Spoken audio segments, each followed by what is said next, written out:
అందరికీ నమస్కారం. ఈ నెల 27వ తారీఖున జరిగే ఉమ్మడి కృష్ణా గుంటూరు జిల్లాల పట్టభద్రుల ఎమ్మెల్సీ ఎన్నికలో పోటీ చేస్తున్నటువంటి సందర్భంలో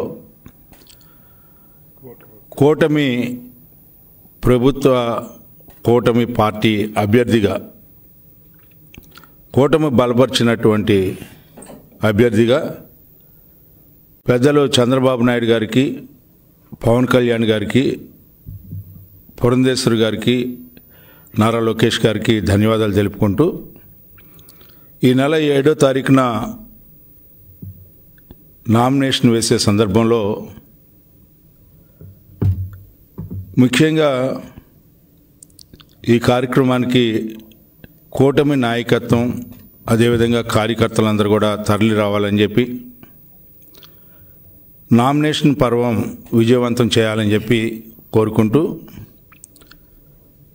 అందరికీ తెలిసిన అంశమైనా కూడా ఇప్పటికి 3,46,000 పట్టభద్రులు ఓటర్లుగా నమోదవటం జరిగింది.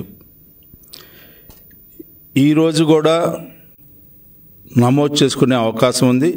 ఇంకెవరైనా పట్టభద్రులు ఓటర్లుగా నమోదు చేసుకోకపోయినట్లయితే నమోదు చేసుకోవాల్సిందిగా ఈ సందర్భంలో కోరుకుంటా ఉన్నాం. ఈ రాష్ట్రం అభివృద్ధి చెందాలన్నా, ఈ రాష్ట్రం ప్రగతి వైపు పయనించాలన్నా కూటమి నాయకత్వాన్ని సమర్థించాల్సిన అవసరం, మద్దతు పలకాల్సిన అవసరం, ఈ ఎన్నికలో విజయాన్ని చేకూర్చి ఈ ఎన్నిక విజయం వల్ల మరొకసారి మద్దతు పలికామని చెప్పి ఒక మంచి సంకేతాన్ని ఇవ్వవలసిందిగా కోరుకుంటా ఉన్నా. మనందరికీ తెలుసు, గత పాలన వల్ల ఏ రకమైనటువంటి నష్టం, కష్టం జరిగింది, ఏ రకంగా ప్రజలు ఇబ్బంది పడ్డారు. అయినా కూడా ప్రతిపక్ష నేత ఒక ఆలోచన మారలేదు అని చెప్పి మనందరం కూడా గుర్తించాల్సిన అవసరం. వారు మాట్లాడే మాటలు మనం చూస్తూ ఉంటుంటే చాలా ఇబ్బందికరంగా ఉంది. ఎందుకంటే ప్రభుత్వంలో ఉన్నప్పుడు, ప్రభుత్వం పడిపోయిన తర్వాత ఏ రకంగా ప్రజలు అసహించుకున్నారో తెలిసిన తర్వాత, అధికారంలో ఉన్నప్పుడు మాట్లాడినటువంటి మాటలు, అవమానించినటువంటి విధానం ప్రజల్ని మర్చిపోకముందలే మరలా అదే దిశలో ప్రయాణిస్తూ ఉన్నటువంటి జగన్మోహన్ రెడ్డి గారికి మరి ఆయన ఏమంటే, ఏ రకంగా మాట్లాడితే, ఏ మాటలతో సమాధానం చెప్తే ఆయన మారుతాడో నాకైతే అర్థం కావట్లేదు. కానీ రాజకీయంలో విలువలు లేకుండా పయనిస్తున్నటువంటి ఏకైక వ్యక్తి నాకు తెలిసినంతవరకు ఈ 77 సంవత్సరాల్లో ఒక ముఖ్యమంత్రిగా పనిచేసినటువంటి వ్యక్తి ఈ రకంగా మాట్లాడే స్థాయికి దిగజారాడంటే నేను వేరేగా చెప్పాల్సిన అవసరం లేదు. ఏమిటి, నేను ఇప్పుడు దాకా ఒకలాగా ఉన్నాను, ఇప్పుడు 2లాగా ఉంటానంటే నువ్వు ఎప్పుడు ఏ రకంగా ఉన్నావు? నువ్వు దాదాపు 16 నెలలు పైన జైల్లో ఉండొచ్చినటువంటి ముద్దాయివి, బెయిల్ మీద కొనసాగినటువంటి ముద్దాయివి. నువ్వు ఏ రకంగా పాలన చేశావో అందరూ కూడా చూశారు. వ్యవస్థలన్నింటినీ నిర్వీర్యం చేసావు, విధ్వంసం చేసావు, ప్రజాస్వామ్య విలువలకి తిలోదకాలు ఇచ్చావు, రాజ్యాంగానికి విఘాతం కల్పించావు. ఇంకా నువ్వు ఇంకేం చేయాలనుకోండి మాట్లాడుతూ ఉన్నావు. నీ అసలు స్వరూపాన్ని అందరం చూసాం, ఇంకా చూడాల్సిందేం లేదు. నువ్వు ఇంకా అదే రకంగా అదే ఉద్దేశంతో నేను నువ్వు లెగిసేదానికి ఇంకా పరిస్థితి లేదు. నువ్వు ఏ రకంగా నువ్వు ఉన్నావో, నీ స్థితి ఏంటో నువ్వు తెలుసుకొని మాట్లాడటం అనేది మంచిదని చెప్పి నేను అనుకుంటా ఉన్నా. ప్రతిపక్ష హోదా కూడా లేనటువంటి నీకు, అసెంబ్లీని వదిలిపెట్టి పారిపోతూ ఉన్నటువంటి నీకు, ప్రజలను వదిలిపెట్టి పారిపోతూ ఉన్న నీకు, ఈ రోజున మళ్ళీ ఏదో వర్గతత్వాన్న, మతత్వాన్న, కులతత్వాన్న రెచ్చగొట్టడానికి ప్రయత్నించే మాటలు మాట్లాడితే ఏం చేసావు అసలు నువ్వు? విద్యా విధానానికి చేయాల్సింది చేయకపోగా, ఎవరినైతే ఆచార్య దేవోభావ అంటామో వాళ్ళని మద్యం షాపుల దగ్గర మద్యం అమ్మించడానికి క్యూల్లో నించోబెట్టినట్టు నీవు తరగతి గదులకి పరిమితి చేసి, తరగతుల గదిలోంచి ఈ సమాజాన్ని స్థాపించడానికి నిజమైన పౌరులుగా తీర్చిదిద్దాల్సినటువంటి తరగతుల గదిలో ఉండాల్సినటువంటి ఆచార్యుల్ని నువ్వు తీసుకెళ్ళి మద్యం షాపుల దగ్గర నుంచోబెట్టినప్పుడు ఏమో నీకు మద్యం మీద ఉన్నటువంటి ప్రేమ, ఎందుకంటే దాంట్లో డబ్బులు దోచుకోవాలి, అవినీతి చేయాలి, సంపాదించాలి. ఒక పక్కన వికృత రూపమై ఆరోగ్యం అంతా కూడా దెబ్బతిండి కోవిడ్ ఉంటే ఆ కోవిడ్ సమయంలో కూడా మద్యం అమ్మించినటువంటి ఘనత నీది కాదా అని చెప్పి నేను అడుగుతా ఉన్నా. ఇలాంటి ఆలోచనతో కూడినటువంటి నీవు ఈ సమాజాన్ని ఏదో కాపాడటానికి, సమాజంలో నీకేదో ఒక స్థానం ఉందని చెప్పి ఆలోచనతో నువ్వు ముందుకు రావడానికి నువ్వు ప్రయత్నిస్తే మళ్ళీ నీకు గతంలో జరిగిన శాస్త్రే జరిగిద్దని చెప్పి, అంతకంటే గొప్పగా ఏం జరగదని చెప్పి నువ్వు గుర్తుంచుకోవాల్సిన అవసరం ఉంది. ఎందుకంటే ఈ రాష్ట్రంలో నువ్వేమీ చేయలేకపోయావు. రైతులకి న్యాయం చేయలేకపోయావు, ఫీజులు రీఎంబర్స్మెంట్ చేయలేకపోయావు, నువ్వు ఏం చేసావు? అన్ని బకాయిలు పెట్టావు. ఈ రాష్ట్రాన్ని అప్పులు పాలు చేసి 8 లక్షల కోట్ల అప్పులు చేసావని నేను చెప్పడం కాదు, పైగా నువ్వు ఏ రూపాయి ఎందుకు ఖర్చు పెట్టావు అనేది ఇప్పటి వరకు కూడా కాకి నువ్వు సమాధానం చెప్పలేనటువంటి పరిస్థితిలో ఉంటే, నువ్వు దోచుకున్నావు, దొంగవి, దోపిడీదారివి. నువ్వు రాజకీయ నాయకుడు కాదు, ప్రతిపక్ష నాయకుడిగా మాట్లాడే హక్కు కానీ ఎక్కడ కూడా లేదని చెప్పి చెప్పుకోవాల్సిన అవసరం ఉంది. ఎందుకంటే ప్రతి పైసాకి జవాబుదారితనంగా ఉండాల్సినటువంటి పాలకుడు ప్రతి పైసాని కూడా దోచుకున్నటువంటి విధానం చూస్తే నీ విధానంలో చాలా స్పష్టంగా కనపడుతుంది. అందుకని ఈ రోజున గుర్తుపెట్టుకోవాల్సింది, ఇవాళ ఇంకా నీకు చెప్పాలని చాలా విషయాలు ఉన్నాయి. ఎందుకంటే నేను ఇంతకంటే ఎక్కువ మాట్లాడకూడదని చెప్పి మాట్లాడలేదు. కానీ ఈ రోజున ఈ రాష్ట్ర రాజకీయాల పట్ల నువ్వు చూపించినటువంటి విధానం వల్ల ఈ రాష్ట్రం 25 సంవత్సరాలు వెనక్కి వెళ్ళింది అన్ని రంగాల్లో కూడా. అంతకుముందు చంద్రబాబు నాయుడు గారి పాలనలో రాజధాని లేనటువంటి రాష్ట్రానికి రాజధాని తీసుకొచ్చి, ప్రజా రాజధాని తీసుకొచ్చి, పోలవరాన్ని తీసుకొచ్చి ఆ రకంగా పరిశ్రమలు తీసుకొస్తే ఇవాళ ఏదన్నా ఒకటి ఉందా? ఎవరికైనా సరే ఉద్యోగ అవకాశాలు కల్పించావా? జాబ్ ఇస్తానని చెప్పావు. ప్రతి జనవరికి నేను జాబ్ క్యాలెండర్ ప్రకటిస్తాను, జాబ్లెస్ క్యాలెండర్ ప్రకటించినటువంటి దుర్మార్గపు నీతిని అవలంబించినటువంటి నువ్వు కాదా అని చెప్పి నేను అడుగుతా ఉన్నా. పైగా నీ 117 జీవో ఎవరికి ఉపయోగం? నువ్వు నీ ఇష్టం వచ్చినట్టుగా వ్యవహరించావు. మెర్జర్ తీసుకొచ్చావు, 3, 4, 5 క్లాసులు అన్నావు, సింగిల్ అన్నావు, బెస్ట్ అవైలబుల్ స్కూల్స్ని తీసావు.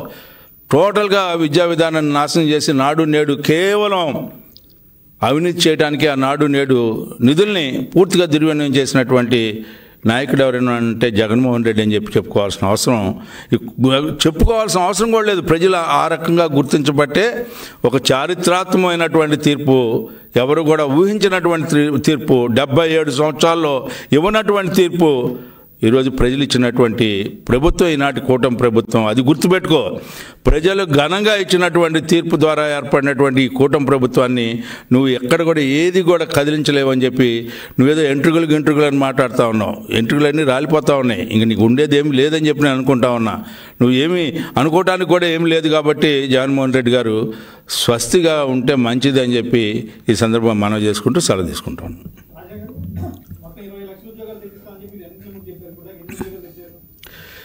మీ అందరూ కూడా 7 నెలల కాలంలో 6,33,568 కోట్లు పెట్టుబడులు తీసుకొచ్చినటువంటి ఏకైక ప్రభుత్వం కూటమి ప్రభుత్వం. తద్వారా 4,10,125 ఉద్యోగాలు తీసుకొచ్చినటువంటి ప్రభుత్వం ఈ కూటమి ప్రభుత్వం. అంతేకాదు, మీరు ఒకసారి గమనిస్తే వరల్డ్ ఎకనామిక్ ఫోరంలో 3 ముఖ్యమంత్రులు వెళ్ళారండి. ఏ రకంగా చంద్రబాబు నాయుడు గారి యొక్క కాన్సెప్ట్ ఉందో మనందరం కూడా చూసాం. అంతేకాదండి, ఈ రోజున మీ అందరూ కూడా గుర్తుపెట్టుకోవాల్సింది వాట్ ఈజ్ చంద్రబాబు నాయుడు అనే దానికి నేను వేరేగా చెప్పట్లేదు. కానీ ఇది వరకు హైదరాబాద్ అంటే 4 మీనార్లతో చూపించినట్టు చార్మినార్ చూపించేవాళ్ళు.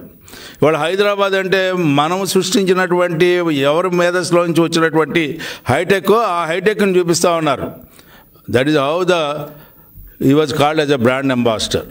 ఆ రకంగా బ్రాండ్ని సృష్టించుకోవటం కాకుండా నేను అంటాం కాదు, అక్కడ ఉన్న మహారాష్ట్ర అతిపెద్ద ఆర్థికంగా వెసులుబాటు కలిగినటువంటి ఆర్థిక వనరులు ఉన్నటువంటి మహారాష్ట్ర ముఖ్యమంత్రి మాట్లాడిన మాటలు.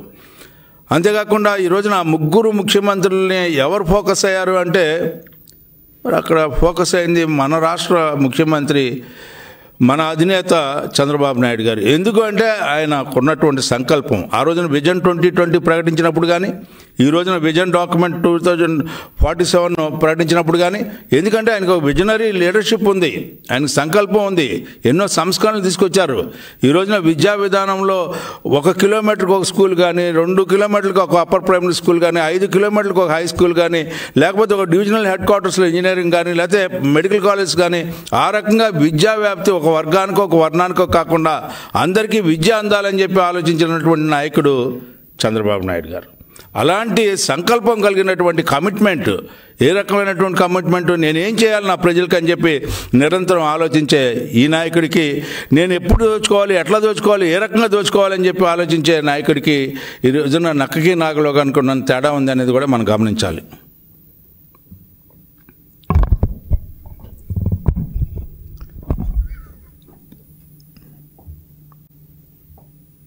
అందరికీ నమస్కారం. ఈ నెల 27వ తారీఖున ఉభయ కృష్ణా గుంటూరు జిల్లాల పట్టభద్రుల ఎన్నిక జరగబోతుంది. దానికి కూటమి అభ్యర్థిగా మరి గతంలో తెనాలిలో 3 సార్లు ఎమ్మెల్యే అయ్యి ఒకసారి మంత్రి చేసిన ఆలపాటి రాజేంద్ర ప్రసాద్ గారిని కూటమి అభ్యర్థిగా అక్కడ పోటీ చేయించే కార్యక్రమం జరుగుతుంది. అందులో భాగంగా రేపు 7వ తారీఖున అంటే గుంటూరులో ఏదైతే వెంకటేశ్వర విజ్ఞాన మండపం ఉందో అక్కడి నుంచి కలెక్టరేట్కి ఒక బహిరంగ ఊరేగింపులో వెళ్ళి నామినేషన్ వేయటం జరుగుద్ది. కాబట్టి 3 పార్టీకి సంబంధించిన కార్యకర్తలు, నాయకులు, ఆయనకి వ్యక్తిగతంగా స్నేహం ఉన్న వ్యక్తులు అందరూ కూడా ఈ నామినేషన్ కార్యక్రమానికి హాజరు కావాలని చెప్పి కోరుకుంటూ 27వ తారీఖున జరగబోయే ఎన్నికల్లో, అంటే గ్రాడ్యుయేషన్ ఎన్నికలు అంటే ప్రధానమైన భాగస్వాములు ఎవరు ఉంటారంటే ఈ రాష్ట్రంలో ఉన్న గ్రాడ్యుయేట్స్, ఉద్యోగస్తులు, ఉపాధ్యాయులు, పెన్షనర్స్, అలాగే ప్రైవేటు వ్యవస్థల్లో పనిచేస్తున్న వాళ్ళు, కేంద్ర ప్రభుత్వ శాఖలో పనిచేస్తున్న వారు, కేంద్ర ప్రభుత్వ సంస్థలు, ఆఖరిగా రైతులు, నిరుద్యోగులు. అంటే ఇంతమంది భాగస్వాములు ఉన్న ఈ వర్గాలకి ప్రతినిధిగా ఈయన రేపొద్దున కౌన్సిల్లో మాట్లాడే అవకాశం ఉంటుంది. ప్రధానంగా మేమందరం ప్రజలకి తెలియజేసేది ఏంటంటే, గత అసెంబ్లీలో చంద్రబాబు నాయుడు గారిని అవమానించిన తీరు, అసెంబ్లీ జరిగిన విధానం ప్రజలందరూ గమనించారు. ఈ గౌరవ సభకు రాను, గౌరవ సభ అయితేనే వస్తానని చెప్పిన ఆయన విజ్ఞప్తికి ప్రజలు ఆశీర్వదించడం, ఆయనకి 124 సీట్లు ఇచ్చి మరి ముఖ్యమంత్రి చేయడం జరిగింది. అసెంబ్లీ ప్రక్షాళన అయిపోయింది. ఇప్పుడు కౌన్సిల్ కూడా ప్రక్షాళన జరగాల. కౌన్సిల్ ప్రక్షాళన ఎందుకు జరగాలని అంటున్నానంటే, కౌన్సిల్ అంటే ఒక ఉన్నతమైన సభ. అది అప్పర్ హౌస్ అంటారు. మేధావులు, విజ్ఞానవంతులు, సమాజానికి ఏదో మంచి చేయాలనే ఒక ఆలోచన ఉన్న వ్యక్తులు మాత్రమే అక్కడ ఉంటారు. అందుకోసం ఆ సభ కూడా ఏర్పాటు చేయడం జరిగింది. కానీ ఇవాళ పరిస్థితి చూస్తే, గత ప్రభుత్వం ఎవరినైతే ఎమ్మెల్సీలుగా పెట్టిందో వాళ్ళని చూస్తే అసలు మనం ఎడిపోతున్నాం అనే అంశం కూడా ఆలోచించుకోవాలి. మర్డర్ చేసిన వాళ్ళు, రౌడీ షీటర్లు, లేదంటే మ్యారేజ్ వ్యవస్థను అపహాస్యం చేసిన వాళ్ళు, ఇంకా అనేక క్రిమినల్ కేసులు ఉన్న వాళ్ళందరూ కూడా ఇవాళ కౌన్సిల్లో ఉన్నారు. వాళ్ళు వినేది లేదు, చెప్పేది లేదు. ఎవరన్నా మాట్లాడుతుంటే మొత్తం అందరూ లేచి సభని డిస్టర్బ్ చేయడం తప్ప వాళ్ళు చేసే కార్యక్రమాలు లేవు. కాబట్టి అసెంబ్లీ ఏ రకంగా అయితే ప్రక్షాళన అయ్యిందో ఆ రకంగా కౌన్సిల్ ప్రక్షాళన చేస్తేనే ఇవాళ ఇక్కడ ప్రభుత్వం సజావుగా సాగుతుంది. అందుకు మొదటి అడుగ్గా ఇవాళ ఏదైతే కృష్ణా గుంటూరు ఉభయ గోదావరి జిల్లాలో ఉన్న 2 గ్రాడ్యుయేషన్ సీట్లు, అలాగే అటు ఉత్తరాంధ్రలో ఒక టీచర్ ఎమ్మెల్సీ, ఈ 3 కూడా ఈ కూటమికి సంబంధించిన ఎన్నికలుగా మేము భావిస్తున్నాం. అయితే ప్రజలని మేము కోరుకునేది ఏంటంటే, ఎమ్మెల్సీ ఎన్నికలు అనేప్పటికీ ప్రజలకు ప్రత్యక్షంగా ఒక్కొక్కసారి సంబంధం ఉండకపోవచ్చు. ఇక్కడ కృష్ణా గుంటూరుకి 33 నియోజకవర్గాలు, అక్కడ గోదావరి జిల్లాలో 34, అటు ఉత్తరాంధ్రలో కేవలం టీచర్లు మాత్రమే ఓటేసే 3 జిల్లాలు, పాత విశాఖపట్నం, శ్రీకాకుళం, విజయనగరం. కాబట్టి ఇంత పెద్ద భౌగోళిక వైశాల్యం ఉన్న ప్రాంతాల్లో ఒక వ్యక్తి వెళ్ళి ఓటర్లందరినీ కలిసే అవకాశం కానీ, ఓటర్లందరినీ వ్యక్తిగతం చెప్పే అవకాశం కానీ చాలా తక్కువ ఉంది. కాబట్టి అందరికి కూడా ఇవాళ మేము సోషల్ మీడియా ద్వారా కానీ లేదా వాట్సాప్ మెసేజ్ల ద్వారా కానీ యూట్యూబ్ ద్వారా కానీ ఎన్నికలకు సంబంధించిన అన్ని వివరాలు కూడా ప్రజలకు పంపించడం జరిగింది. ఎవరెవరు ఇవాళ కృష్ణా గుంటూరులో 3,46,000 ఓట్లు, అలాగే గోదావరి జిల్లాలో 3,26,000 ఓట్లు ఉన్నాయి. వీళ్ళందరి ఫోన్లకి దాదాపుగా ఎన్నికల ప్రక్రియ ఎలా ఉంటుంది, ఎన్నికల తేదీ, వాళ్ళు ఏ ఎన్నికల పోలింగ్ స్టేషన్లో ఉంటారు, వాళ్ళ సీరియల్ నెంబర్లు అన్నీ కూడా మనం మెసేజెస్ పంపిస్తున్నాం. ఓటేసే విధానం కూడా ఏదైతే ఈ ప్రయారిటీ ఓటింగ్ కాబట్టి కేవలం 1 నెంబర్ అంకి మాత్రమే వేయాలనే విషయాన్ని కూడా ప్రతి సమావేశంలో ఈ పంపించే మెసేజ్లో కూడా మేము స్పష్టంగా చెబుతున్నాం. కాబట్టి ప్రజల్ని మేము కోరుకునేది ఏంటంటే 27వ తారీఖున మరి ఆ రోజు ఖచ్చితంగా లోకల్ హాలిడే ఉంటుంది. తమ వ్యక్తిగత పనులు ఏదైనా ఉంటే దయచేసి అత్యవసరమైన పనులని వాయిదా వేసుకొని మేము అడగలేము. కానీ చిన్న చిన్న అంశాలు ఏదైనా ఉంటే వాటిని వాయిదా వేసుకుని 27వ తారీఖున అటు ఉద్యోగ సంఘాలు, ఉపాధ్యాయ సంఘాలు, పెన్షనర్సు, కేంద్ర ప్రభుత్వ శాఖల్లో ఉన్నవాళ్ళు, కేంద్ర రంగ సంస్థలు, అలాగే ప్రైవేటు విద్యా సంస్థలు, అలాగే ప్రైవేటు వ్యవస్థలు అందరినీ మేము విడివిడిగా ఇప్పటి వరకు మాకు అవకాశం ఉన్న వరకు కలిసాం. అందరూ కూడా కూటమి అభ్యర్థికి మద్దతు ఇస్తామని తెలిపారు, సంతోషం. కానీ ఈ మద్దతు ఓటుగా మారినప్పుడే, ఆ ఓటు సవ్యంగా వేసినప్పుడే ఈ విజయానికి అది నాంది అవుతుంది అనే విషయాన్ని ప్రజలకు మరొకసారి తెలియజేస్తూ ఖచ్చితంగా రేపు 7వ తారీఖు నామినేషన్కి మరి ఆయనకి సన్నిహితులు ఉద్యోగ సంఘాలుగా కానీ లేదంటే ఉపాధ్యాయ సంఘాలుగా కానీ మిగతా అన్ని శాఖలకు సంబంధించిన వాళ్ళు, అలాగే ఈ కూటమి సంబంధించిన కార్యకర్తలు, నాయకులు అందరూ కూడా రేపు ఈ నామినేషన్ కార్యక్రమానికి వచ్చి దాన్ని విజయవంతం చేయాలి. అలాగే 27వ తారీఖున అందరూ కూడా ఏదైతే పోలింగ్ స్టేషన్ నెంబరు అలాగే వాళ్ళ ఓటరు సంఖ్య కూడా మేము అందరికీ పంపించడం జరిగింది. ఎవరికైనా తెలియని పక్షంలో ఆ నియోజకవర్గంలో మరి వాళ్ళ ఆ ఎమ్మెల్యే ఆఫీస్లో కానీ లేదు అర్బన్ ఏరియాలో అయితే ఆ కార్పొరేటర్ కానీ ఆ డివిజన్ అధ్యక్షులకు కానీ ఎవరినైనా కూడా ఆ వివరాలు ఇంకా ఎవరికైతే రాలేదో వాళ్ళకి పంపించే అవకాశం ఉంటుంది. ఇవాళ మరి మొత్తం కృష్ణా గుంటూరులో 416 బూతులకి మరి పోలింగ్ స్టేషన్లకి కేంద్ర ఎన్నికల కమిషన్ గతంలో నిర్ణయించడం జరిగింది. కానీ 3,56,000 ఓటర్కి ఎక్స్ట్రా ఇంకా 80 పోలింగ్ కేంద్రాలు కావాలని చెప్పి కేంద్ర ప్రభుత్వానికి రాయటం జరిగింది. కాబట్టి ఇవన్నీ కనుక వస్తే 483 పోలింగ్ కేంద్రాలు 3,56,000 మంది ఓటర్లకి ఓటు వేసేందుకు ప్రతి మండలంలో కూడా, ప్రతి మండల హెడ్ క్వార్టర్లో కూడా ప్రభుత్వ హై స్కూల్స్లో కానీ కాలేజీలో కానీ ఈ పోలింగ్ స్టేషన్లని అరేంజ్ చేయడం జరిగింది. దయచేసి ఓటర్స్ అందరూ కూడా ఇది నా ఒక్క ఓటు వేయకపోతే వచ్చిన నష్టం ఏంటనే విషయాన్ని ఆలోచించకుండా బాధ్యతగా, ఎందుకంటే ఎమ్మెల్సీ ఓట్లు కానీ ఎంపీ ఓట్లు కానీ వ్యక్తిగత ప్రభావం కంటే కూడా పార్టీల బాధ్యత తీసుకుంటేనే సక్సెస్ అవుతాయి. ఇవాళ ఈ రాష్ట్రంలో జనసేన, బీజేపీ, తెలుగుదేశం కలిసిన రాజకీయ బలం ఎంత అనేది ఎవరు చెప్పనవసరంలా. కానీ బలానికి నిదర్శనం ఏంటంటే మనందరం కూడా ఓట్ల రూపంలో ఆ రోజున మనం ఎవరైతే బలపరిచామో ఇక్కడ ఆలపాటి రాజేంద్ర ప్రసాద్ గారు, అక్కడ పేరాబత్తుల రాజశేఖర్ గారు గోదావరి జిల్లాల్లో, అలాగే ఉత్తరాంధ్రలో ఏపీటీఎఫ్ తరఫున రఘువరం గారు, ఈ ముగ్గురు అత్యధిక ఓటుతో గెలిచినప్పుడు మాత్రమే ఈ కూటమి బలం అనేది ప్రజలకు అర్థమవుతుంది. దీని ఇంకో రకంగా మనం నేనైపోతే ఇంట్లో అని చెప్పి ఎవరికాళ్ళ కింద బద్దకిస్తే జరిగే నష్టం చాలా తీవ్రంగా ఉంటుందనే విషయాన్ని ప్రజలందరికీ తెలియజేస్తూ, మీకు ఓటర్గా ఎన్రోల్ అయ్యారో లేదా అనే విషయాన్ని, ఎన్రోల్ అయితే మీ పోలింగ్ స్టేషన్ వివరాలు మీకు రాకపోయిన పక్షంలో ఆ నియోజకవర్గ ఎమ్మెల్యే ఆఫీస్లో కానీ అక్కడున్న మీ అర్బన్ ఏరియాలో అయితే మున్సిపల్ డివిజన్ హెడ్ కానీ కార్పొరేటర్ గారు కానీ అడిగితే మీ వివరాలన్నీ స్పష్టంగా తెలుస్తాయి. దయచేసి ఓటును వేసే విషయంలో బద్దకించొద్దని చెప్పి మీ ఓటుని ఆలపాటి రాజేంద్ర ప్రసాద్ గారికి ఆయన పేరు ఎదురుగుండా ఒక గడి ఇస్తారు. ఆ గడిలో 1 అంకె మాత్రమే వేయాలి. అది కూడా మీకు పోలింగ్ ఛాంబర్లు ఏదైతే పెన్ను పెడతారో ఆ పెన్నుతోనే వేయాలి. మీ సొంత పెన్నులతో అక్కడ రాసే అవకాశం లేదు. ఒకటే అంకి తప్ప ఏ రకమైన మార్కులు, టిక్కు మార్కులు కానీ, ఇంటూ మార్కులు కానీ, లేదంటే వేరే రకమైన రాతలు, కామెంట్స్ కూడా బ్యాలెట్ పేపర్ మీద రాయొద్దని చెప్పి నేను ఓటర్స్ అందరూ కూడా మనవిస్తూ 27వ తారీఖు మరి మీరందరూ కూడా గతంలో ఎప్పుడు 40%, 50% మాత్రమే ఓటు అయ్యేది.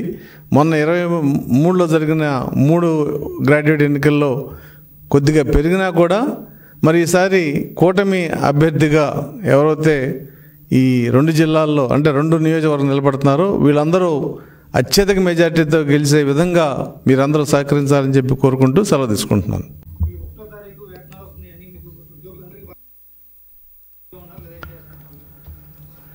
నాకు తెలిసి కొంతమంది ఏదో మాట్లాడాలని మాట్లాడుతున్నారు కానీ బై అండ్ లార్జ్ 90% ఉద్యోగస్తులు ఈ ప్రభుత్వం యొక్క ఏదైతే చర్యలు చేపట్టిందో దానికైతే సంతృప్తికరంగా ఉన్నారు. మొన్న 1000 కోట్లు ఇవ్వడం జరిగింది పోలీసు వారికి, అలాగే కొంతమంది జీపీఎఫ్ పెట్టుకున్న వాళ్ళకు కూడా కొన్ని అమౌంట్లు ఇవ్వడం జరిగింది. అయితే గత ప్రభుత్వం చేసిన తప్పు 20,000 కోట్ల రూపాయలు ఉద్యోగస్తులు బకాయి పెట్టింది. ఆంధ్రప్రదేశ్ లాంటి రాష్ట్రానికి 20,000 కోట్ల రూపాయలు నెలలోనో, 2 నెలల్లోనో, 3 నెలల్లోనో ఇవ్వడం అనేది సాధ్యమయ్యే పని కదా. మనకున్న బడ్జెట్ దీని ప్రకారం 10 లక్షల కోట్లు అప్పు ఉంది, దాని మీద వడ్డీ కట్టాలి. కాబట్టి ఆర్థిక చిన్నాభిన్నం మొన్న అమిత్ షా గారు కూడా చెప్పారు, మానవ ఇది జరిగింది, విపత్తు జరిగింది ఆంధ్ర రాష్ట్రంలోని. మానవ విపత్తే కాదు, ఆర్థిక విపత్తు కూడా ఈ రాష్ట్రంలో జరిగింది. కాబట్టి ఉద్యోగస్తులు కూడా చాలా సహకరిస్తూ, ఎప్పుడు ఎలా అవుతుందంటే ఒక తెల్ల చొక్కా మీద చిన్న చుక్క ఉంటే చుక్క కనపడదు తప్ప తెలుగు కనపడదు. అలాగే మీడియా వాళ్ళ మిత్రులు కూడా ఏం చేస్తారంటే ఎవరన్నా ఒకళ్ళు ఇద్దరు కామెంట్ చేస్తే మాకు 6వ తారీఖు వచ్చిన జీతాలు మాకెందుకు రావాలి, 6వ తారీఖు 1వ తారీఖు ఎందుకు వేయట్లేదు, అసలు ఈ నెల 6వ తారీఖు వచ్చినాయి జీతాలు, గత ప్రభుత్వం ఎప్పుడు వచ్చినాయి. కాబట్టి ఇటువంటి వ్యాఖ్యల్ని దృష్టిలో పెట్టుకుని ఇది ఆ వర్గ అభిప్రాయంగా మనం తీసుకోలేం. అయితే ప్రభుత్వం కూడా కొంత అడుగు ముందుకు వేసి ఉద్యోగ ఉపాధ్యాయులు అలాగే పెన్షన్స్ విషయంలో ఏవైతే ఆర్థిక అంశాలతో ముడిపడని డిమాండ్లు ఏవైతే ఉన్నాయో వాటిని సెటిల్ చేస్తా అని చెప్పి ముఖ్యమంత్రి గారు కూడా చాలా స్పష్టంగా చెప్పడం జరిగింది. కాబట్టి ఆ వర్గాల్లో సంతృప్తి అనేది గత ప్రభుత్వంతో పోల్చుకుంటే వాళ్ళు చాలా ఎక్కువగా ఉంది. అయితే వాళ్ళ డిమాండ్స్ ఏవైతే ఉన్నాయో వాటిని నెరవేర్చడానికి ఆర్థికపరమైన అంశాలలో కొంత వెసులుబాటు ప్రభుత్వం రాగానే వాటిని చెల్లిస్తా అని చెప్పి ముఖ్యమంత్రి గారు కూడా చెప్పడం జరిగింది. కాబట్టి దీన్ని నెగిటివ్ ఫ్యాక్టర్లో అయితే తీసుకోవడానికి లేదనే విషయాన్ని నేను ఉద్యోగ సంఘాలతో మాట్లాడినప్పుడు చెప్పాము. అలాగే వివిధ శాఖలకు సంబంధించిన ఉద్యోగ సంఘాలతో మాట్లాడినప్పుడు కూడా వాళ్ళ వెలుబుచ్చిన అభిప్రాయం కూడా ఇదే. డిఎస్సి విషయంలో ప్రభుత్వం చాలా స్పష్టంగా ఉంది. ఈ రోజున సుప్రీంకోర్టు ఏదైతే కేటగిరైజేషన్కి గ్రీన్ సిగ్నల్ ఇచ్చిందో, అంటే అంతకుముందు కేటగిరైజేషన్ తప్పని వేసిన ఎస్ఎల్పిని అలౌ చేసిన దాని మీద రివ్యూ పిటిషన్ ఇస్తే రివ్యూ పిటిషన్లో కూడా లేదు రాష్ట్ర ప్రభుత్వాలు కేటగిరైజ్ చేసుకోవచ్చు అనేది స్పష్టం చేసిందో అప్పుడే మన ప్రభుత్వం కేటగిరైజేషన్ చేద్దామని ఒక పాలసీ నిర్ణయానికి రావటం. డిఎస్సి వచ్చింది కాబట్టి డిఎస్సిలో కేటగిరైజేషన్ చేసి ఆ అభ్యర్థులకు కూడా లాభం చేయాలనే ఉద్దేశంతో మరి ఏదైతే సుప్రీంకోర్టు గైడ్ లైన్స్ ఉందో ఒక కమిషన్ వేయటం, ఆ కుల నిర్ధారణ చేయటం, ఆ జనాభా ప్రాతిపదిక మీద కేటగిరైజ్ చేయాలనే ఉద్దేశంతో కమిషన్ వేయటం. ఏదైనప్పుడు కూడా మార్చి 15, 20 ప్రాంతాల్లో ఈ కేటగిరైజేషన్ పూర్తి చేసి సర్వీస్ రూల్స్ అమెండ్ చేసి నోటిఫికేషన్ ఇచ్చి స్కూళ్ళు తెరిసే సమయానికి అంటే 10/6 లేదా 15/6కో కొత్త డిఎస్సిలో వచ్చిన అందరికి కూడా ట్రైనింగ్ ఇచ్చి ఉపాధ్యాయులుగా చేరే ప్రణాళిక అయితే ప్రభుత్వం చాలా స్పష్టంగా ఉంది. ఇందులో వేరే అంశానికి ఏమీ ఆలోచన చేయాల్సిన అవసరం లేదని చెప్పి నేను తెలియజేస్తున్నాను.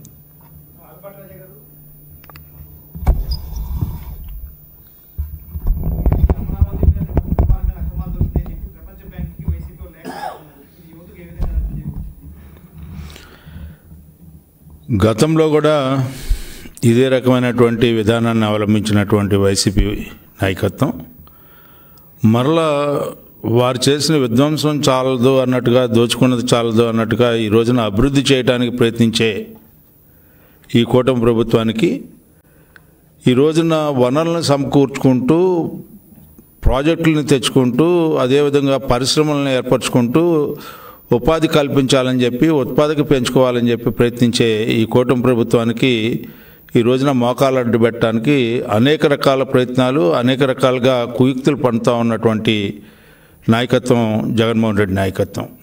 వాళ్ళు ఏమి చేసినా కూడా ఇది ఆగదని చెప్పి, ఎందుకంటే వరల్డ్ బ్యాంక్ నిధులను కూడా ఆపాలను ప్రయత్నిస్తూ ఉంటుంటే ఉన్నది దోచుకున్నావు, దోచుకోవటమే కాకుండా నీ ఇష్టం వచ్చినట్టుగా విధ్వంసం చేసావు, ప్రజలు అసహనంగా జీవించేలా చేసావు, ఏ ఒక్కరికి న్యాయం జరగకపోగా అన్ని రంగాల్ని, అన్ని వ్యవస్థల్ని నాశనం చేసినటువంటి నీవు ఈరోజు మరలా అదే రకమైనటువంటి కుట్రలు, పన్నాగాలు, కుయుక్తులతో నువ్వు రాజకీయంలో కొనసాగాలనుకుంటే ఇది మాత్రం సాధ్యం కాదు అని చెప్పి నువ్వేమీ చేయలేవు.